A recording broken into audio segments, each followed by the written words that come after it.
New dietary guidelines on fat.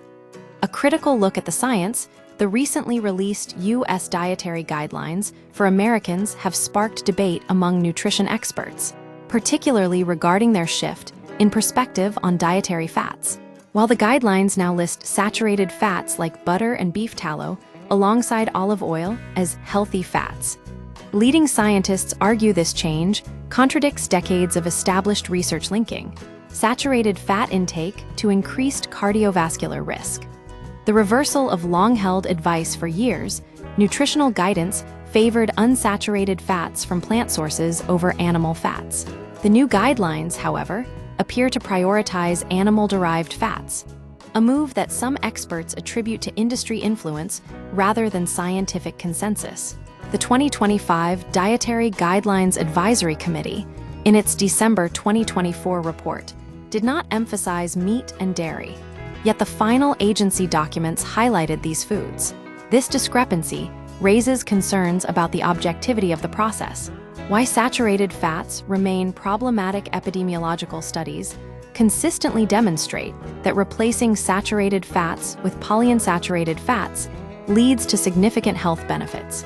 According to Dr. Deirdre Tobias of Harvard Medical School, this includes reduced risk of heart disease, diabetes, and all-cause mortality. The emphasis on saturated fats in the new guidelines goes against this body of evidence. Saturated fats, such as those found in lard, butter, and coconut oil, raise LDL, bad, cholesterol levels, increasing the risk of heart attacks and strokes.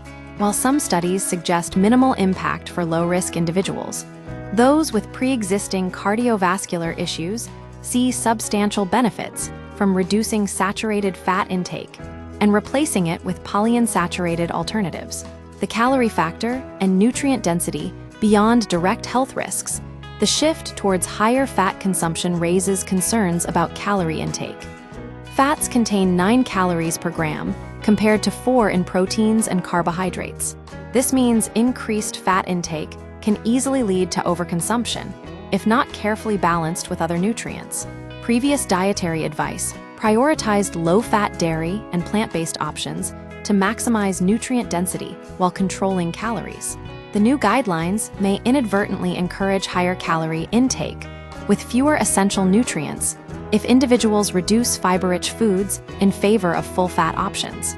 Seed oils, misunderstood allies. The guidelines also omit discussion of seed oils, soy, canola, flax, which have unfairly received criticism.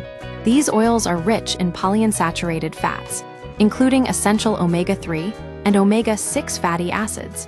While some concerns exist regarding the ratio of omega-6 to omega-3 in certain seed oils, the body regulates inflammation and fatty acid conversion effectively. As Dr. Marion Nessel points out, the rise in seed oil consumption coincided with obesity rates, but this is correlation, not necessarily causation. Seed oils remain healthier alternatives to saturated fats, especially when balanced with a diet rich in fish, for DHA and EPA and other nutrient-dense foods.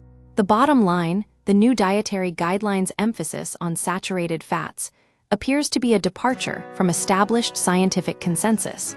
While fats play vital roles in the body, prioritizing saturated fats over unsaturated options carries risks, particularly for individuals with pre-existing health conditions.